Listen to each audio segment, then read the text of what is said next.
Good morning అన్నయ్య. Good morning చంద్ర. కూర్చో. చంద్ర, నాకున్న బిజీ షెడ్యూల్ వల్ల మన బిజినెస్ గురించి, మన వర్కర్స్ గురించి పట్టించుకోలేకపోతున్నాను. నీ మీదే భారం మోపాను. ఇందులో భారమే ఉందన్నయ్య. మనకి సంబంధించిన పనులు చూసుకోవటం నా బాధ్యత అన్నయ్య. నువ్వు భారంగా ఫీల్ అవ్వని నాకు తెలుసు చంద్ర. కానీ ఇంత పెద్ద బాధ్యతను నీ చేతుల్లో పెట్టడం వల్ల నీ మీద భారం మోపుతున్న భావన నాలో కలుగుతూనే ఉంది. ఇంతకీ బిజినెస్లన్నీ ఎలా నడుస్తున్నాయి? పర్వాలేదన్నయ్య. Very good. బావగారు, కాఫీ తెమ్మంటారా? వద్దు సుమా, నేను తర్వాత తాగుతాను. అన్నయ్య, మీరు చెప్పినట్టు లాభాలు ఆశించకుండా బిజినెస్ చేస్తే మనం లాస్ అయ్యే ఛాన్స్ ఉందన్నయ్య.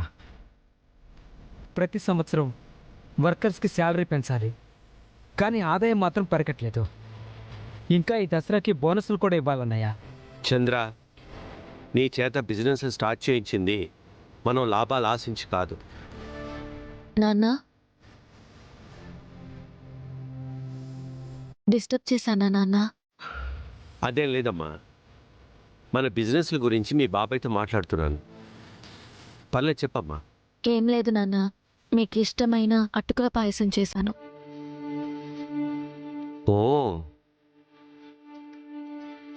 అటుకులు పాయసం చేసావా?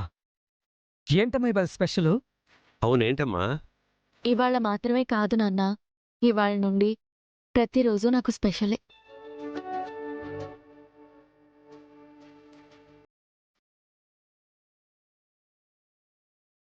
నేను గుడి దగ్గర సెలయర్లో మునిగిపోయినప్పుడు నేను ఎలాగైనా ఒడ్డుకు చేరాలి, ప్రాణాలతో మీ చెంతకి చేరాలి అని ప్రాణం ఉన్నంత వరకు మీతోనే బతకాలని అనుకున్నాను నాన్న.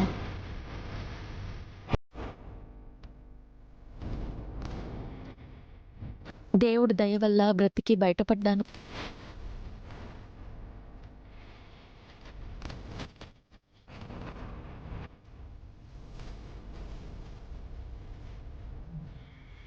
పైగా ఈ రూపంతో ఇంటికొచ్చాక మీరెవరూ నన్ను నమ్ముతారో లేదో అని అనుకున్నాను. కొంతమంది ఇక్కడ నమ్మకపోయినా మీరు మాత్రం నేను మీ బిడ్డనని ఒప్పుకున్నారు.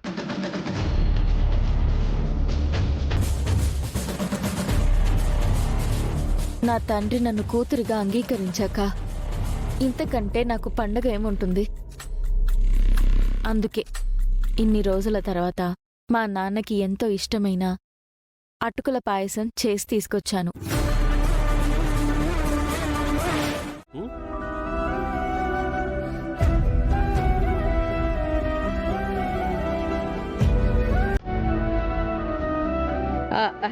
పాయసం చల్లారిపోతుంది, తినిపించు రూపా. తినిపించమ్మా. ఇలా ఇవ్వు.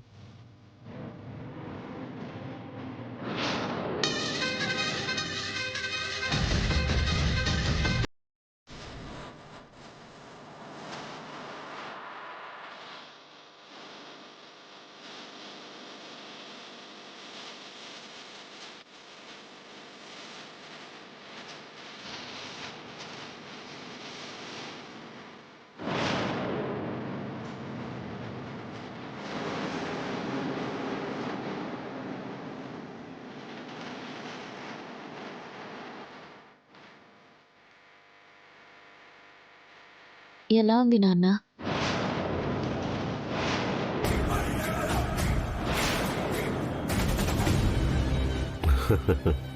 బాగుందమ్మా, బాగుంది. కానీ మామూలుగా నువ్వు చేసే టేస్ట్ రాలేదు.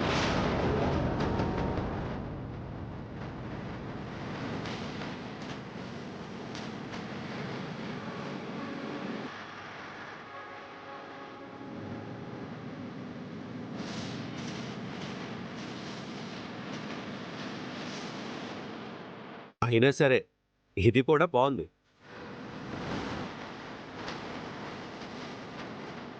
థ్యాంక్స్ నాన్న. నాకు నువ్వు థ్యాంక్స్ చెప్పడం ఏంటమ్మా? నువ్వు మళ్ళీ తిరిగి వచ్చినందుకు నేనే నీకు థ్యాంక్స్ చెప్పాలి. ఇలాగే నువ్వు కూడా తిను.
ఏంట్రా దీపక్, కోమలి ఇంత చేస్తున్నా రాజు రూపంలో ఎలాంటి మార్పు రావడం లేదు, రూప బయటపడట్లేదు. రూప బయటపడదు మమ్మీ.